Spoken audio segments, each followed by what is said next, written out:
It is so wonderful to be here. Thank y'all so much for having me, and Happy New Year. You know, it's we're doing another New Year. It's funny. Okay, it's hard to know who to say Happy New Year to, because some people already seem like they're not having a great one. Like you'll see somebody and be like, I'm gonna let this one go. Being here for New Year's was great. I went with my girlfriend and some friends, and we had a great time. And then it was midnight, and so a little while after midnight, about like 12:03. I don't know if you can tell from looking at me, but I'm not like fun. So 3 minutes after midnight, I was like, oh, okay, I think I'm gonna go home. And so I started walking home. And one of the wildest things about a new year is that it sneaks up on you in a way that you would think stops happening. As you get older, you're like, you're not gonna get me this time. I'm gonna be ready for you. And then it's over. And there's a whole nother year. And there's things you wish you could leave behind in the new. You didn't have time to like fix who you were for the new year. Whenever they say like new year, new me, it's two sides of that coin. It's a new year. The year did its part. Now you have to be a new person. There's so many things you wish you could leave behind. Like, it would be great if a new year meant there were just no more bad habits. Like the bad habits melted off. They were like 2025 things. And now in 2026, you just don't even think to do those things anymore. That's not one of your habits at all. I was walking back to the Airbnb, and I saw this guy crossing paths with me. And I was, in my head, I was like, maybe I should say Happy New Year. The year's 5 minutes old. I was even about to say it, but as I'm passing this guy, as we cross paths, I just hear this guy to himself go, no, no, no, no, no, no, no.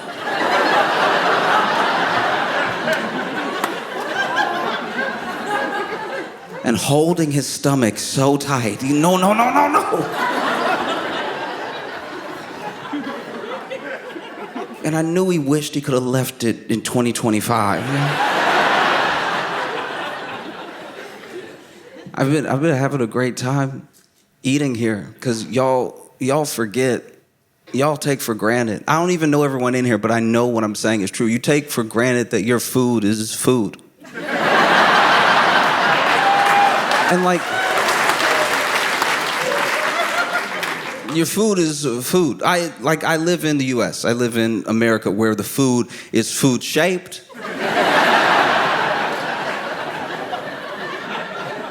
One thing I will say for the food in America, it will always be the shape of food that you're expecting. And we've come out with new shapes. We have new shapes for food. You'll want chicken. Let's have some chicken. Great, we've made a chicken nugget for you. Okay, I'm still familiar with those. Will it be like a little clump of meat with some breading around it, grilled up, or will it be deep fried, nice and delicious? No, this one will look like a dinosaur.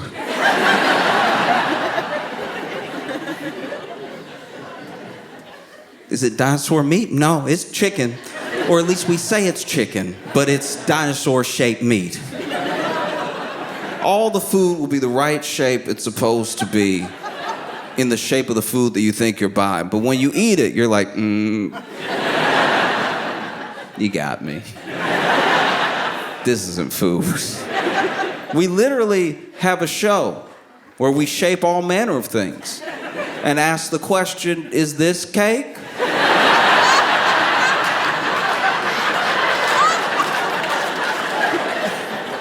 That should give you an indication of what the food is like. All the food here is like food. And don't get me wrong, you have your junk food. You do. You have plenty of your own junk food, and that's very cute, okay? I've had this conversation, I've even had this argument with plenty of Australians, and they'll be like, no, we have our unhealthy food. I'm like, no, that's not what I said. That's not what I was talking about. You have your junk food, which is it's a fascinating attempt at junk food. But that's like telling an American that you also have junk food is like meeting LeBron and being like, I play too. Like,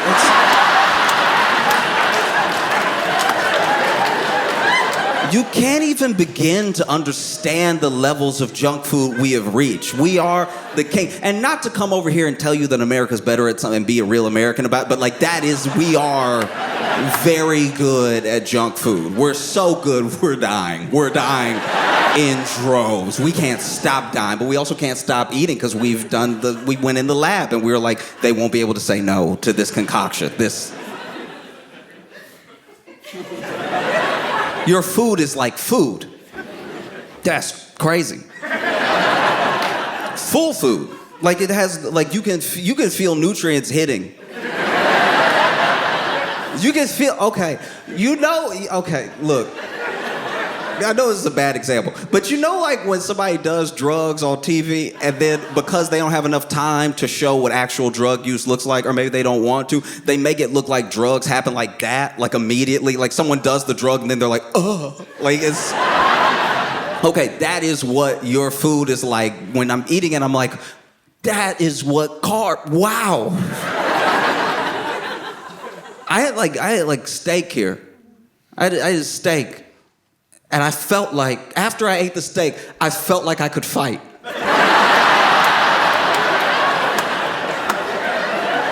Not as in I was angry. I felt like I knew how.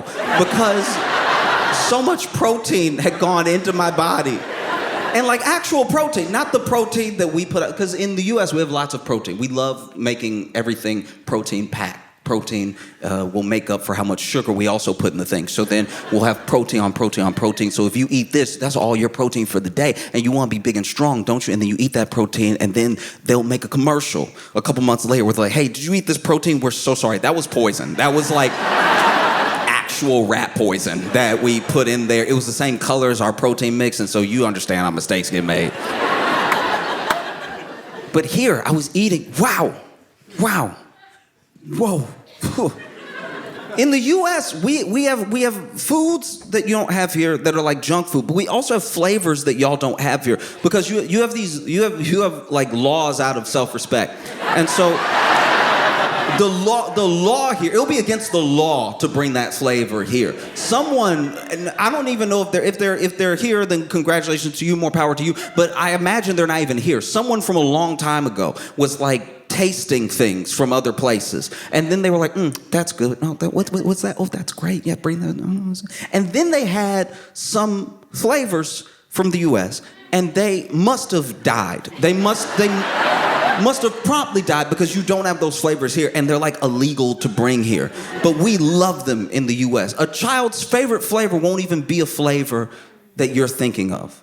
You'll think of something like spice. You might even think of a seasoning. Like, oh, paprika.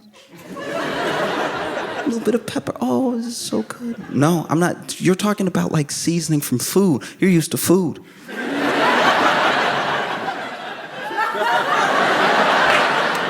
It's not what I'm talking about, right? I'm talking about flavors that you could never imagine because they don't exist in nature, because they're not real. Use your imagination. I'm talking about flavors that don't make any sense. You will talk to a child in the US and their favorite flavor is blue. I don't mean blueberry. I don't mean a natural, the hot pink but blue color that's usually just on posters for movies. That will be the color of a food, and that color has a flavor, and that will be that child's favorite flavor because they've never been introduced to food. And then, as someone from the U.S., as an American, you travel, and you find out that we have this horrible reputation for being like loud and boisterous, dumb stuff.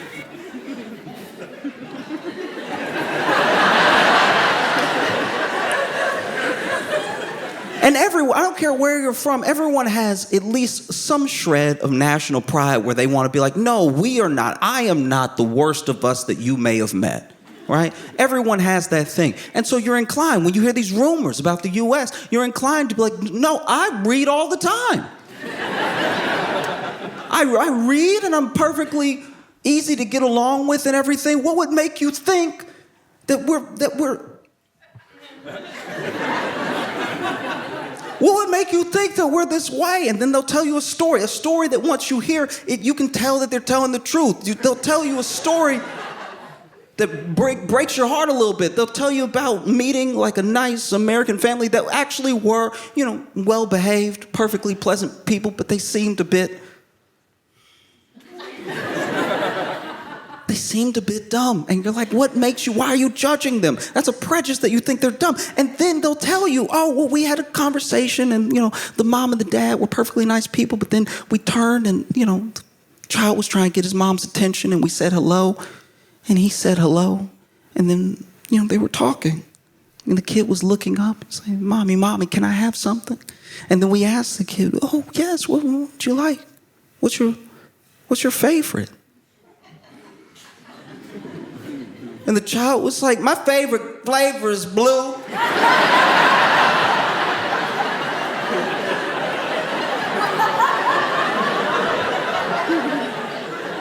And as soon as you hear that, you're like, yep, that definitely happened. That 100% happened.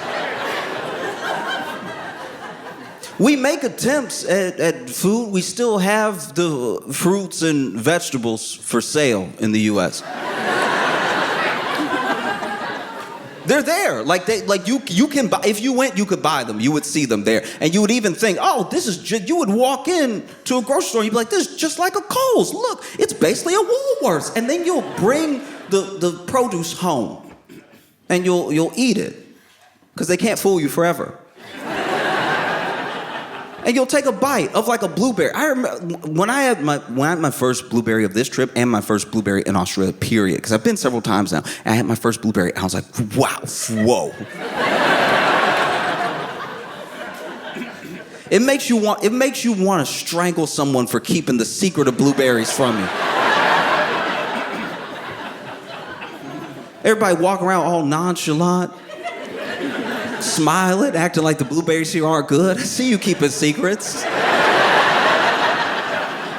You thought you could get it past me? Had a blueberry here and I was like, jeez.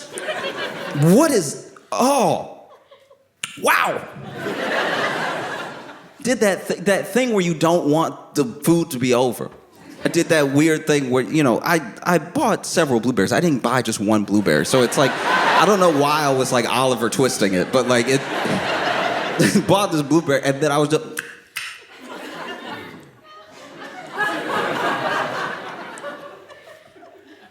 I was scared to have another one. Because I was like, what if that was the best blueberry? What if that one was the best though? And then the next one is gonna taste like the ones I'm used to. I had another one, and the other one was crispier. It was tighter. Because this is the thing. This is what's crazy that you take for granted. Y'all put your produce out when it's like ready.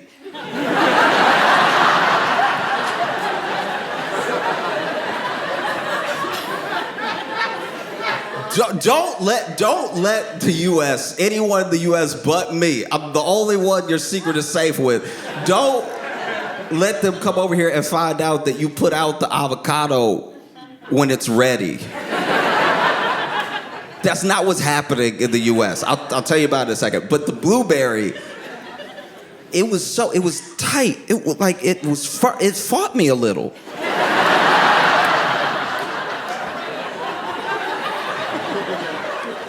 I put blueberry in my mouth and tried to start chewing. Blueberry over here being coy. It was like,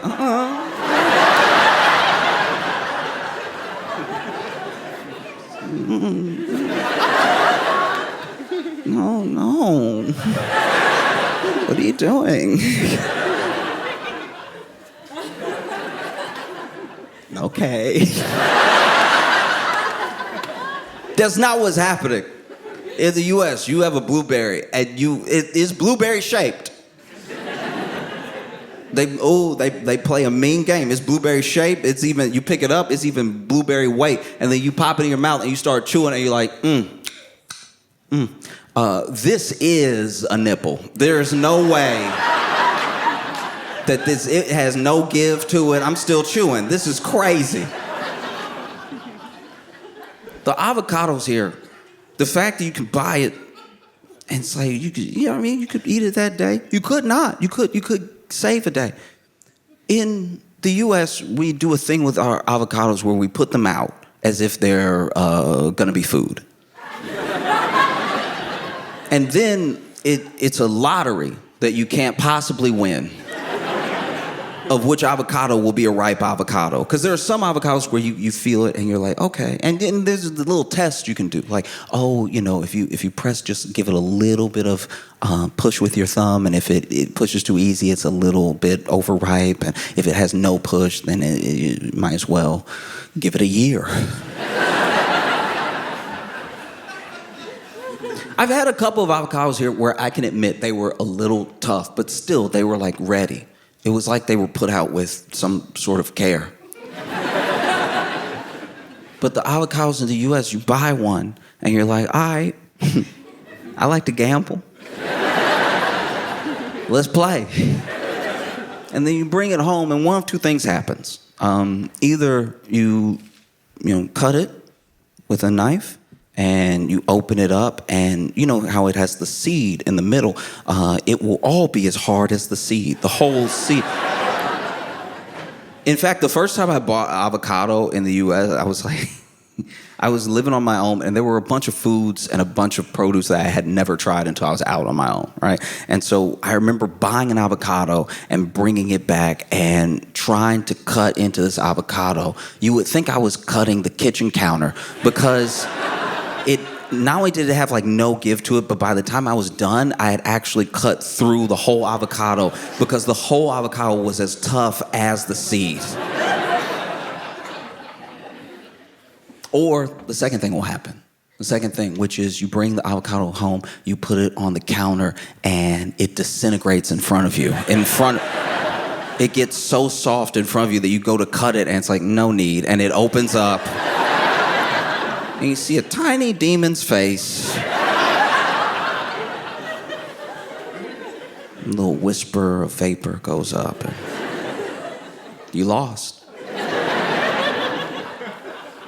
No, never take for granted the food that you have. This is real food. Like I couldn't understand. I can understand being vegan in the U.S. because you probably should. Like I can understand being vegan in the U.S. because like being vegan in the U.S. is like a self-preservation because they're telling you. Sometimes they'll tell you, oh, we've actually loosened a bunch of regulations around what we can feed the animal. So, for instance, in the U.S., there are some pigs that are straight up fed sawdust. To stretch the food that they are fed. So it's like sawdust, they cut it with whatever they're feeding them. So then when you eat it, you're like, oh, there's no wonder it tastes like splinters, you know? And here, y'all are like, oh, no, we should eat quality meat. And that quality meat, I have not been to a farm in Australia, but I've passed a couple, and it looks like a good life. I feel like it'd be very hard to be vegan here because you're eating good meat. This is very good meat, but all this meat has a story.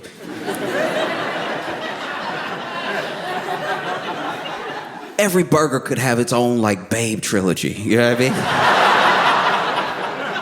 That's what happens when you eat good meat and it's treated well. It tastes good because it was good. That was a good dude that you.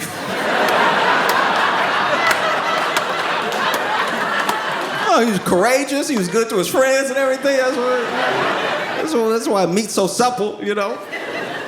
In America, you're like, no, I could tell this meat also. It not only did it have a hard life, but it probably wasn't a good person either. Like this is, you could tell this chicken was racist or whatever. You know what I mean? Like something. Even the animals has been an adjustment. I'm sure so many people come and visit and talk to you about like, oh, your animals. It's all terrifying. How do you do it? How do you get by with the fact that like everything can kill you? Y'all just don't care, you know. And it is weird what is after you here. You know, Like, I s-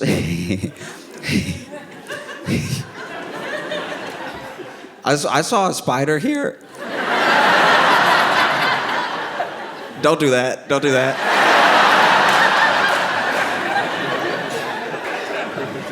I saw a spider here, and it's crazy. This is backwards, by the way. Every science book in the U.S. or fairy tale I've read goes the opposite of how it goes here. Because y'all's biggest spider that has, like, personality. Your biggest spider that's over here just floating in front of you. And legs open.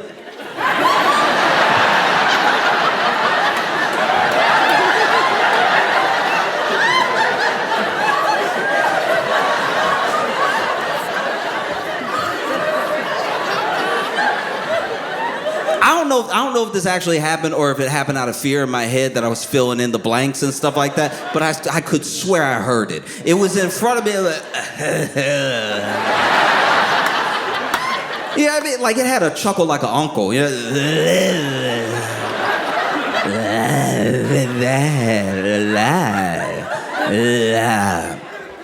That one you don't need to worry about.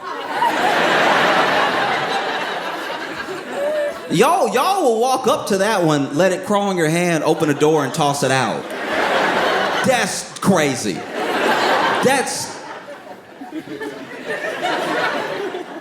I need to understand how opposite of every law of human fear that goes against.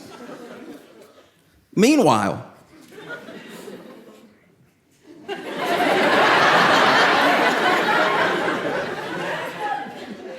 the smallest, the tiniest, not even worth mentioning. Little, you could barely see it. That's the one that bites you and you explode. You.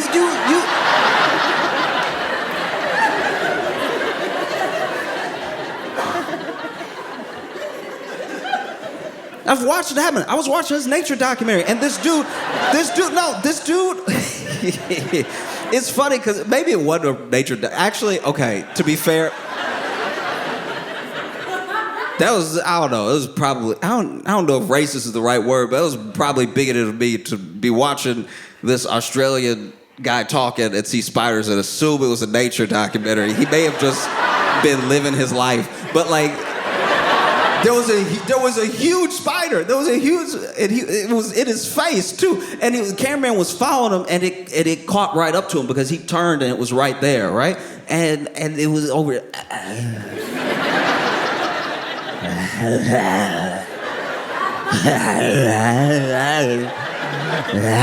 Right? And then he went and then moved out of the way. They kept walking. And I was like, oh, okay. I didn't know he was the bravest man that ever lived. And then this is like maybe like 10 minutes later in the doc, he's talking. I don't even remember what he was talking about, but he's talking. And then he goes, ah! They zoom in, he moves out of the way. The tiniest, barely worth mentioning, smallest spider is smeared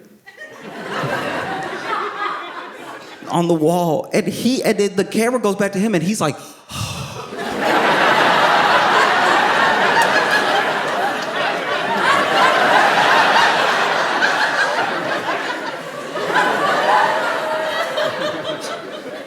I was like, this doesn't make any sense at all. This is completely unfair. Oh, this is sad. Even from what I've seen, like this kangaroo situation. Why didn't you warn anybody? Why didn't you tell anybody? Every single kangaroo has been to jail. Every single one of them. Why are y'all acting? Y'all exported the idea of kangaroos like they were just this fun little animal that loved to hop back on its tail and box a little. That that was bad on your part. You should take some responsibility for that. I'm not gonna lie. That can't be our fault that we all thought that they all smiled. Like that's every picture of a kangaroo ever. The mom smiling, the little one popping out of the pouch like. Meanwhile, you come to Australia and the kangaroos are over here.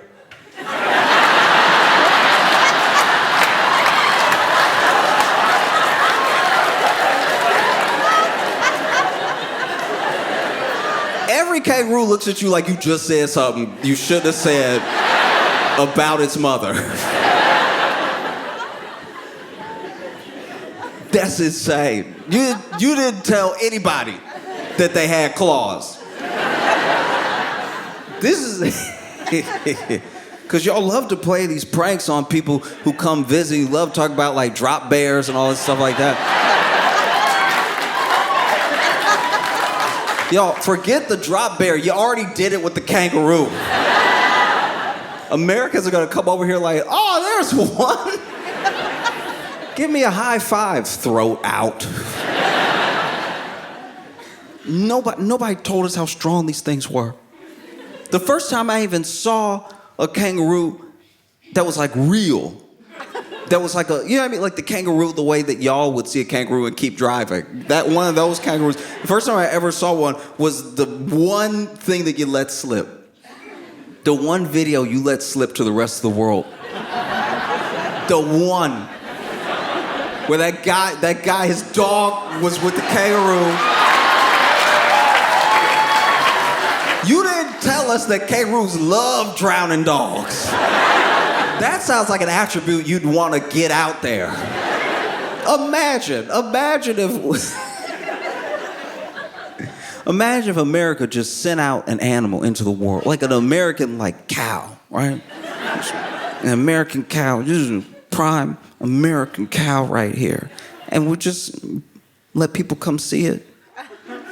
And just never told them details that would be very important to know if you were gonna meet a cow.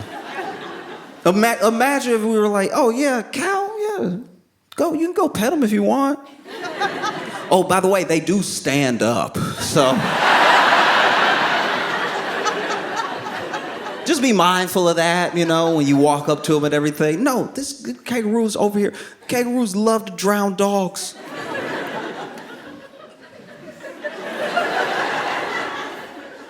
As a friend, let me help you with something. I understand that you are used to these wild and dangerous animals, but some aspects of what they like to do are deeply troubling.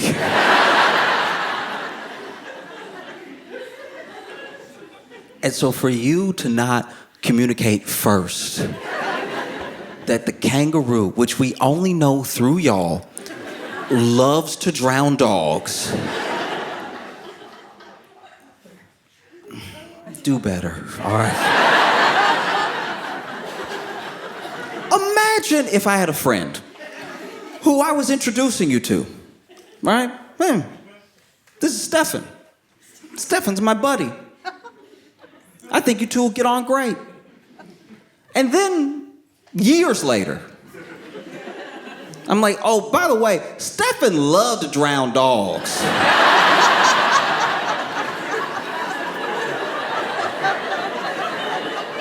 I think it would change how you feel about Stefan. But anyway, this kangaroo got the dog.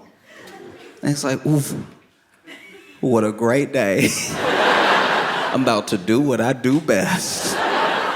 And then this guy walks up, and I didn't know, okay, because of how the video played out, I don't actually know or understand how big this man is. Because he walks up to the kangaroo, and the kangaroo is like, that's odd. Usually people see me do this and they run away. And he walks up, must be his dog, or maybe he just doesn't want to see murder that day. And admittedly, the first video that I saw was on silent, so I don't know if he yelled anything or not, but he definitely had the posture and the shoulders of somebody who might have been yelling, which I didn't know that kangaroos understood English, but yelling. And then kangaroo sort of bows up a little bit. And then you saw it. He punched that kangaroo in the face.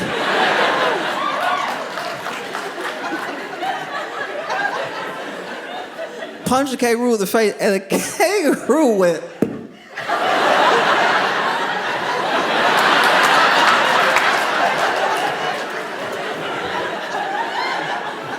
This has never happened to me before. And I'm just saying, like, as a species that boxes, he should have covered. You know what I mean? Like, he should have seen it coming. From memory, it was just a straight left. He should have been able to dodge that. Oh, got all these animals. I got one. This is the other issue that y'all have. I don't know if you can do anything about this, but this is just me noticing, okay? Slight critique. A lot of the animals that you have here that are adorable and love to murder for fun are covered in fur that makes them that much more adorable. So you'll see like a wombat and you'll think, friend?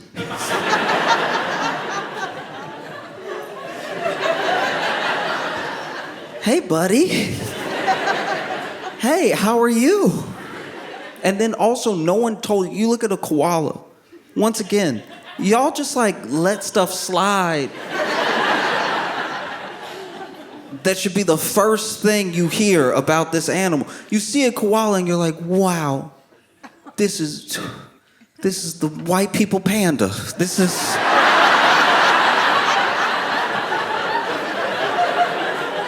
is truly incredible. Look at this adorable animal. Look at it sleeping. Loves bamboo, I think. I don't know.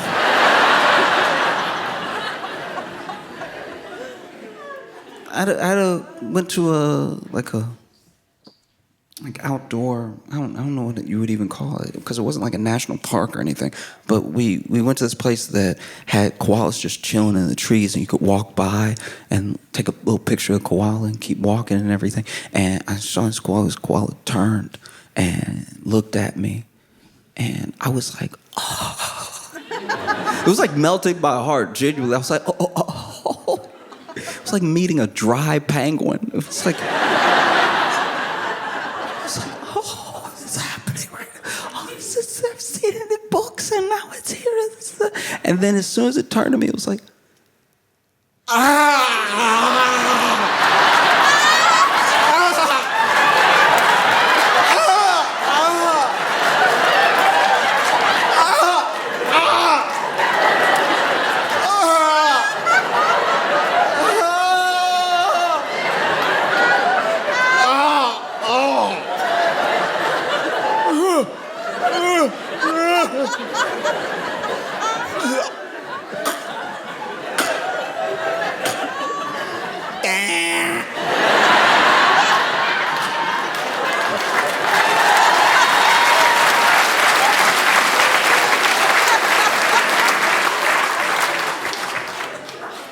why?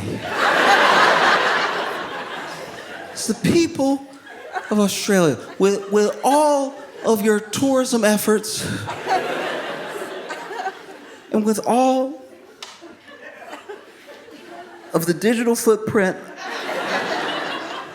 of koalas, did you not warn anyone that animal is a person living under a spell cast by a witch?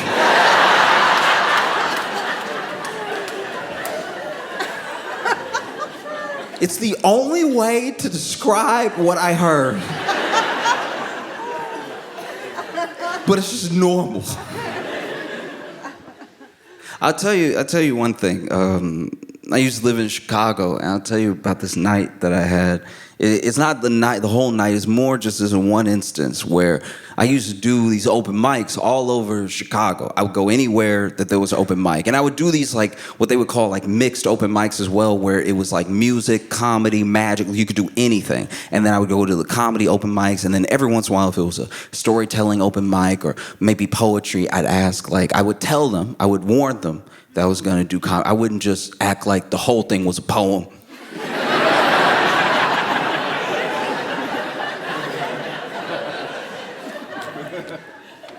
And then they would let me up, usually. Every once in a while, it'd be places like, no, we only do this thing, whatever. It's fine. But I remember going to this part of Chicago I had never been to before. And I was still new to the city, so I didn't know my way around or anything. And so I do the open mic. An open mic could last anywhere from an hour to like 4, depending on how many people wanted to go up and how many people were willing to stay and watch the people that were going up. And so I was over here in a part of Chicago I had never been in before, trying to find the train again.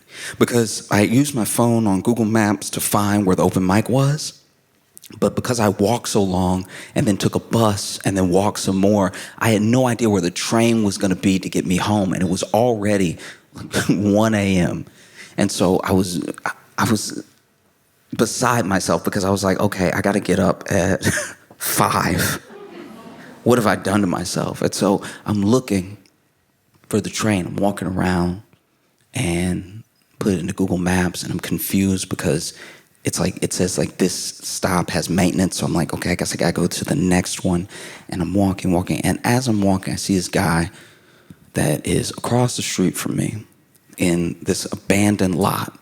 And he's standing in front of a dog and he's going, "What do you want?" What do you want though? Like what is it? And I've just never seen someone yelling at a dog from a place of divorce.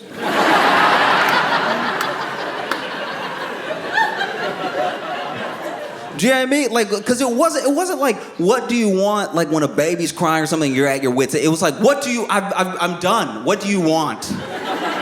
What will make you happy? And anyway, he's like, what do you want? What do you want? And then the dog, this has happened so fast, the dog just zooms towards him and bites his crotch, right? I guess that's what it wanted. And every man in here knows, every man that hopefully will never be in this situation knows, though, that there's no way to effectively defend once bitten. That's it. But it bit him, and so now he's like, ah! He grabs the dog's collar, and they're both just like wiggling around, right? It's a lot of this. And he's screaming, and maybe you're wondering if or when I helped, and I didn't. I didn't help because, look, the dog, hopefully that dog only got beef with him. But one thing we know about this dog is it bites crotches. Right now, I'm a street away. The only way I could be safer is if I was at home. Like, why would I get involved? But it was crazy to watch because he's like, oh, we're right?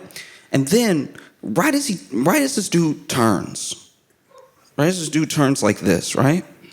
There's a car that drives up, jumps the curve a bit, and hits him from behind.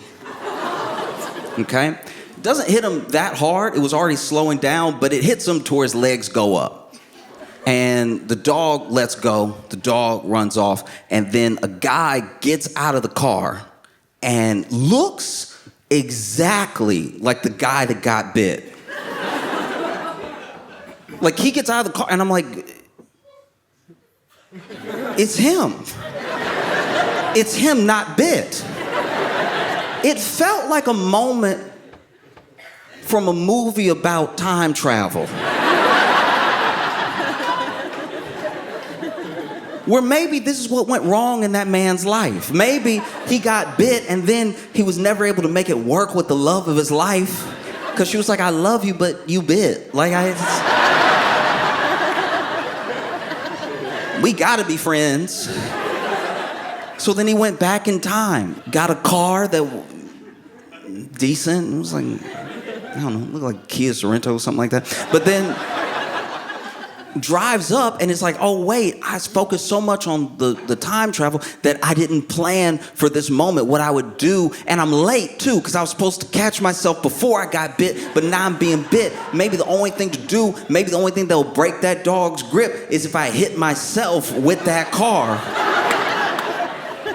And so he hit himself from behind with the car, and then the dog let go, mission accomplished, I guess. Clearly what actually happened is that guy had a twin. That has to be it. But even then, even a twin, why would they hit you with the car? Maybe they're not close, I don't know. The entire reason I told you this, the whole reason I told you everything I told you is because in that moment, being across the street, seeing this thing happen, which took like 0.5 seconds. Like, I swear I saw him, what do you want? Ah, boom, right? Like, it all happened together. Maybe his brother was already coming to pick him up, and the dog, maybe he didn't know the dog. Maybe the dog... Maybe his brother was always gonna hit him with the car. I have no idea. The whole reason I'm telling you this is that being a spectator on the other side of the street from that thing must be what it's like to be an Australian watching America.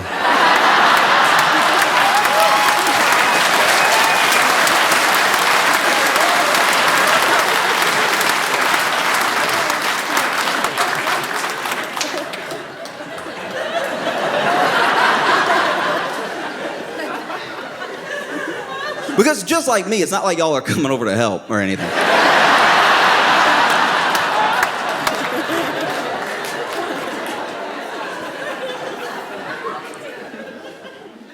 And also, just like me, you're like more confused than you clearly are concerned. For you, it's like a show. You're going home. This is entertaining. I'm the guy in the middle. What do you want? Ah, boom. That's your show. That's my life. That's what life is like. I don't know if you've been keeping up. Why would you? Why would you if you didn't have to? If you didn't have to. I know that you keep up because y'all know about the world and stuff. Y'all have like genuine interest in other countries and people and everything, but I just, wow.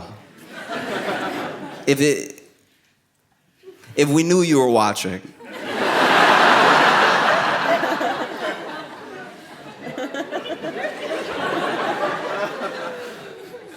Now, because I came here, I watched some of your news thinking, all right, look, nobody's perfect. Let's get some dirt on Australia. I watched plenty, and wow, this is. What are you doing over here? You know what I mean? Like some of the things that make it into the news, I'm like, this is an email. This is.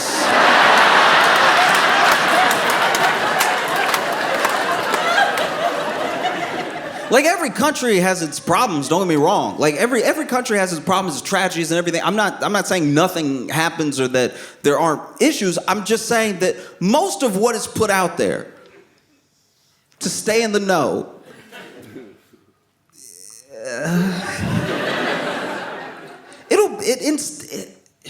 you gotta understand, it's almost like speaking a different language because I will read the news here and it'll be like, Kath doesn't like shopping.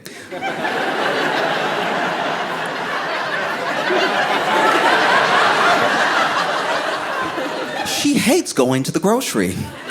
So she's already planned all her 2026 meals.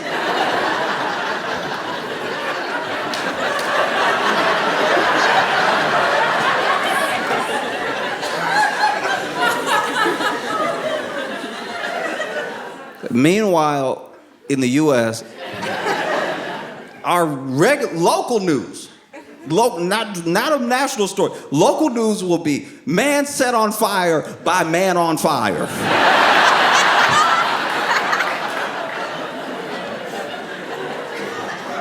With hug.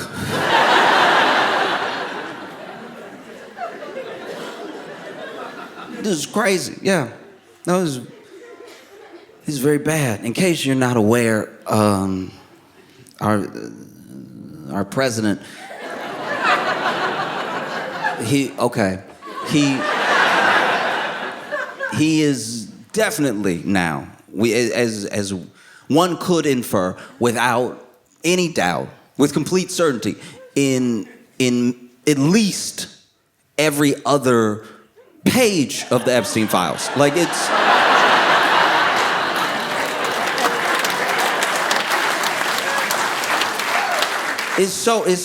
so bad. This is very bad.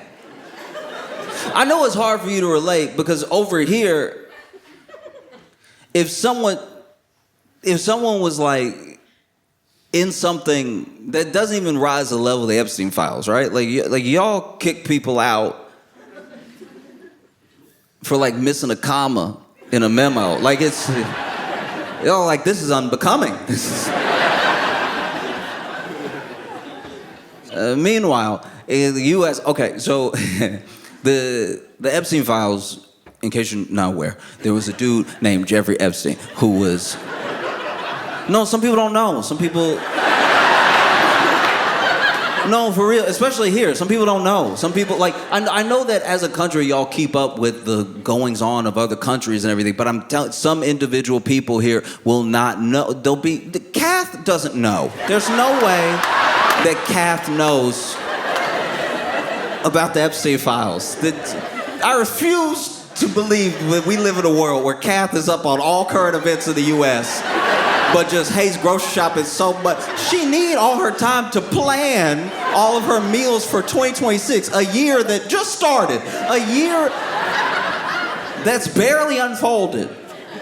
Okay, in case you're not aware, Jeffrey Epstein is a horrible person, criminal, the devil, basically the devil, and was leading, or at least the biggest part of this trafficking ring, this cabal of deviants that moved with sort of impunity. He had an island, a lot of bad, horrific things went down there, and he was also, without doubt, Jeffrey Epstein was also, without a doubt, one could not just infer, but pretty much say with real conviction that he was Donald Trump's best friend, like his best friend ever, like BFF, FF, all the F's, BFF, forever and ever. Is very bad. It's bad. And so, they have been fighting.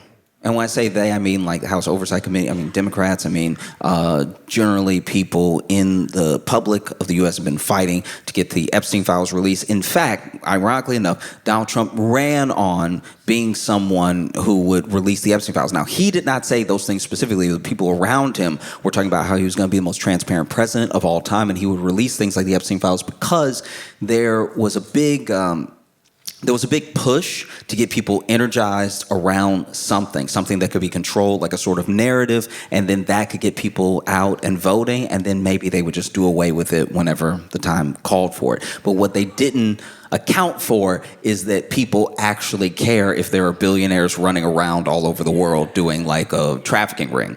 And so, I know, who knew? And so even though part of his platform was being the type of person that would release everything, as soon as he's in office and they're actually talking about releasing it, everybody's like, uh-oh, that's basically his diary. Like, we can't just...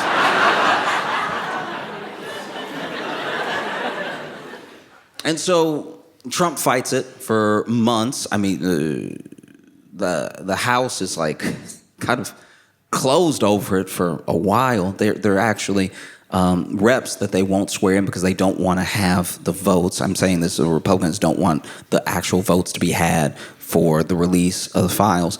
Finally, that happens, though. Finally, they vote on a Transparency Act that would release the Epstein files, and it gets passed off from the House to the Senate, and then the president has to sign. So it gets passed to the Senate. The Senate actually, crazy enough, signed it so fast, I don't even know if it touched the desk. Like it just sort of floated in the room like a cartoon piece of paper, and then it landed on Trump's desk, and Trump gotta sign it. He has to sign it, because if he doesn't sign it, it sort of stops with him, and it makes him look super guilty. And he already looks very guilty. He already looks really guilty because, okay, I'll back up for a second. Remember what I said about like you eating McDonald's in the US and it not being food. It's like not food. You know what I mean? And then you eat it and then you're like, ooh, I feel terrible. I feel like somebody fought me in me. Like it's crazy. And then you have to go to the bathroom and then your whole body is like, we're never doing this again. But then you do, because it's addictive.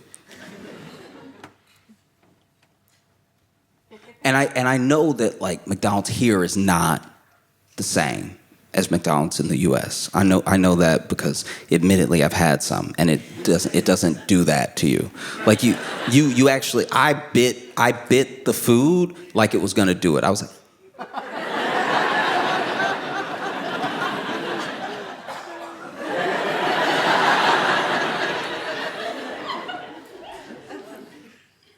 but then I heard, and I know it's a rumor. I know it's a rumor. There's nothing that confirms it. But I got nervous because I ate McDonald's here. And I heard about Scott Morrison, right? And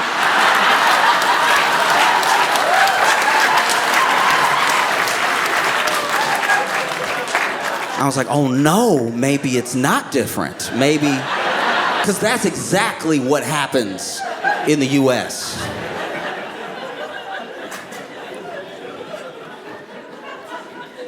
But anyway, Trump was over here trying to stop the Epstein files from, coming out through word of mouth, through hitting up people in private conversations and everything. And then it finally lands on his desk. He's got to sign it, because he's done a very bad job of looking like he has nothing to do with it, mainly because he's basically been screaming over and over, I don't have anything to do with it. Like, that's not... It makes you seem very guilty.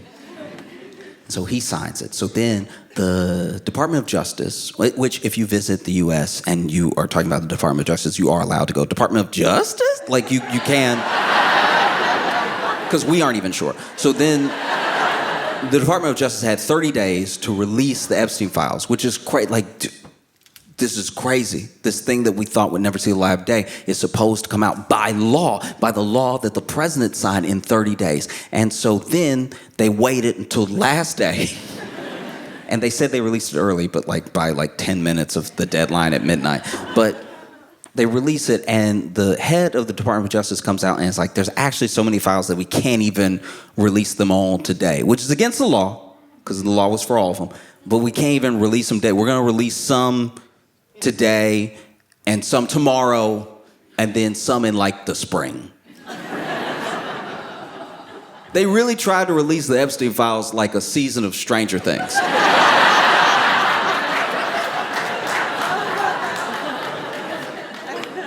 It was insane. And then, never mind the fact that as they're trying to redact all this stuff, which is what was happening, the holdup was that they were trying to redact anything with Trump's name in it, or maybe people in the party that would look bad for them. They're still in office and everything, so they're doing all this redacting. So when they finally release the files, a lot of it is redacted to the degree which is just ridiculous. It'll be like a picture on a page and the whole page is black, but the whole thing was transparency. You have to tell us what's in there, and you have what's in there. But then they did a bad job of redacting. They did such a bad job redacting that some of the stuff with Trump's name on it got through. And then they tried to redact it the next day, but that's not how redacting works. We know now. You showed us. In fact, they did such a bad job redacting, because this is what happened. as well. There were so many files that they actually begged people to work overtime for like a month and a half leading up to what was supposed to be the release, so that way they could redact enough and make sure they were all squared away, so when they released it, they released everything. But that didn't happen because there weren't enough hours in each day leading up to the release. I need to be clear about something. There were not enough hours for the entire team of people that they had redacting. Do you know how bad things must be if there are not enough hours in a month for a team of people to blacken out enough things to exonerate the president? Anyway, they finally released it, and they did such a bad job of redacting that some of the files were redacted in like Word. And so they basically copy and paste to a Word document, highlighted it in black, and then put it back for the... So if you were to copy and paste some of the Epstein files into Word and unhighlight it, you could read what the Department of Justice was trying to redact.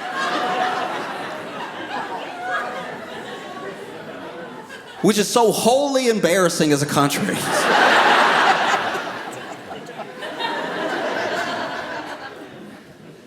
And it's all because Trump has done such a bad job of trying to cover up that he's not in the Epstein files. Scott Morrison did a better job.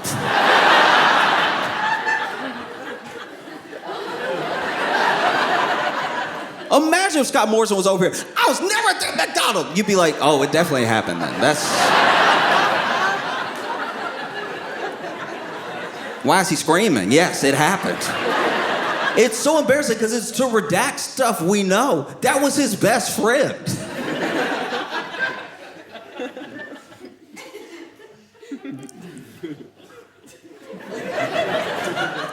It would be like trying to redact any relationship between peanut butter and jelly. I know y'all...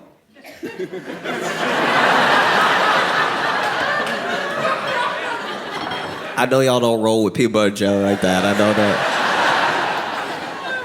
I know y'all like, that's not food. But like, it...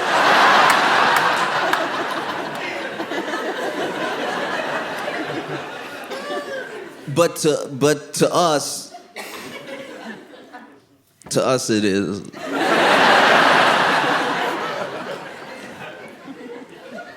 I mean, you know what I'm scared of? I'm actually terrified for you if y'all started eating peanut butter and jelly, because it would be real peanuts. It'd be jelly from like a fruit. And I don't know if any one man is ready for all that power.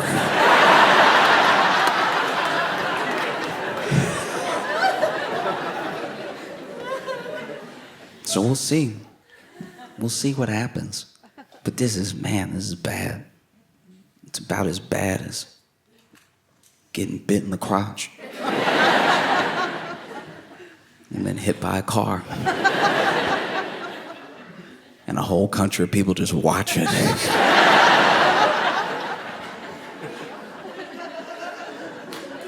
Because I will say that there are people, I know there's like murmurings and there's attempts and there's the schools of thought here that would like to bring more of what America does.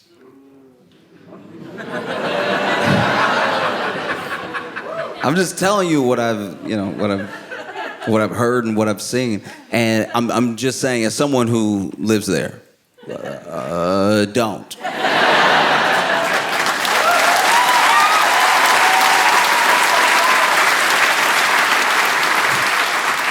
I am begging you, don't do it, all right?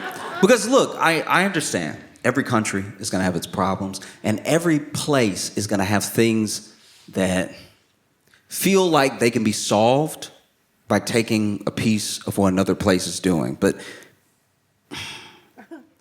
in those moments, you really gotta look at the bigger picture. What is life like for people here? What is life like for people in the US, you know? Once again, you take it for granted. You eat food.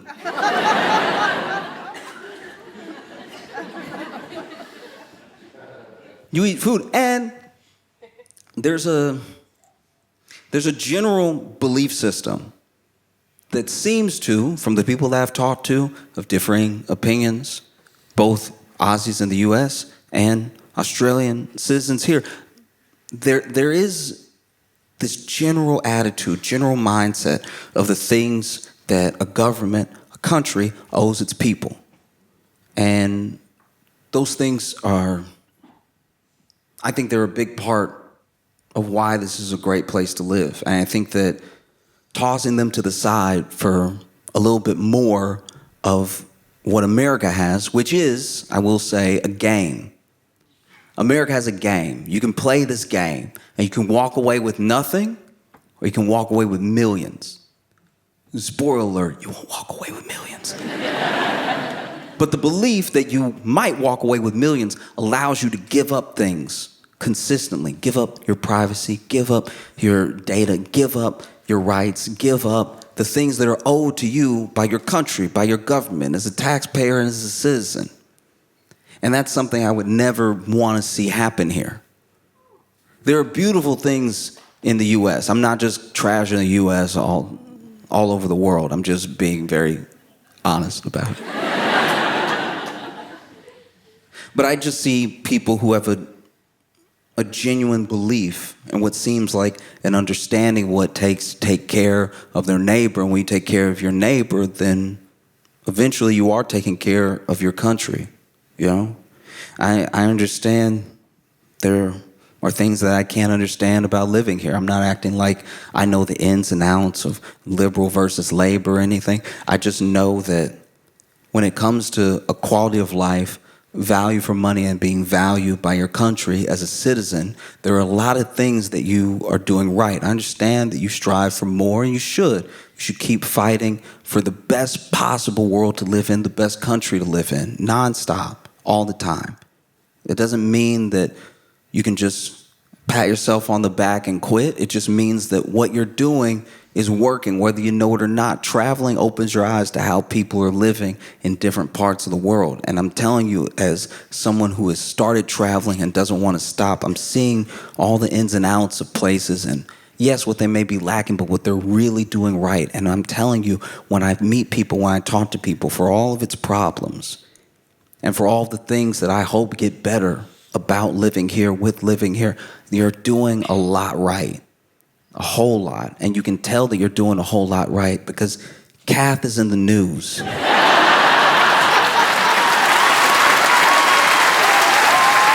Melbourne, y'all been amazing. Thank you so much. I appreciate it. Thank y'all so much for coming out.